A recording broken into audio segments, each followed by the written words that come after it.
Tahun 1875, angin Selat Sunda membawa pulang seorang pemuda dari Tanah Suci. Ia datang bukan dengan kekuatan senjata, tapi dengan kekuatan doa dan ilmu. Namanya Syekh Asnawi, penyebar cahaya di tengah gelapnya zaman. Caringin bukanlah tanah yang asing baginya, namun kini ia melihat dengan mata yang berbeda. Warga hidup berdampingan dalam keberagaman, namun akidah Islam belum banyak dikenal. Dengan sabar ia mulai berdakwah bukan dengan paksaan, tapi dengan keteladanan.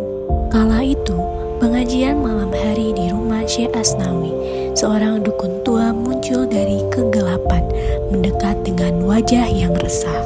Seorang dukun tua tersebut berbicara dengan nada protes kepada Syekh Asnawi, menyuarakan jika semenjak Syekh Asnawi datang, masyarakat Caringin berhenti datang ke tempat dukun tersebut. Dengan ketenangannya, Syekh Asnawi menjawab bahwa ia hanya menawarkan cahaya baru. Mengenai pilihan, tetap berada di tangan masyarakat itu sendiri.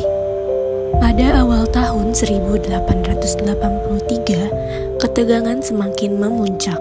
Suatu pagi, Syekh Asnawi sedang berdiri di tepi pantai ketika ia merasakan getaran aneh di tanah.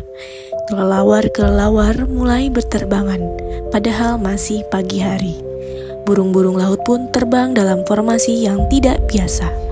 Syekh Asnawi segera memperingatkan masyarakat untuk mengikutinya mengungsi karena firasatnya akan datang bencana tsunami yang dahsyat. Tapi suara kebenaran seringkali kalah dari keinginan manusia yang saat itu tergoda oleh banyaknya ikan ketika air laut surut. Dan pagi itu Caringin hilang di telan laut. Syekh Asnawi dan para pengikutnya yang mengungsi selamat dari bencana itu. Tapi tidak dipungkiri, ia juga merasakan duka yang mendalam dengan terendamnya Caringin oleh lautan. 1 tahun berlalu, Syekh Asnawi kembali ke Caringin. Dari abu dan puing, Caringin bangkit. Masjid pertama berdiri, lalu pesantren, lalu kehidupan yang lebih rukun dari sebelumnya. Ilmu menyebar, semangat hidup tumbuh, tapi penjajah mulai curiga. Mereka beranggapan bahwa Syekh Asnawi menghasut perlawanan melalui pengajian atau ajaran-ajarannya. Akhirnya mereka menangkap sang penyebar cahaya.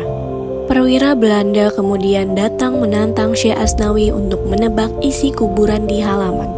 Hal ini dilakukan untuk membuktikan kemampuan seorang wali.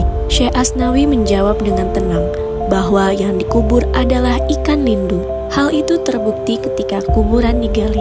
Terlihat bahwa yang dikubur adalah ikan lindung, bukan domba seperti apa yang perwira Belanda itu kubur semula.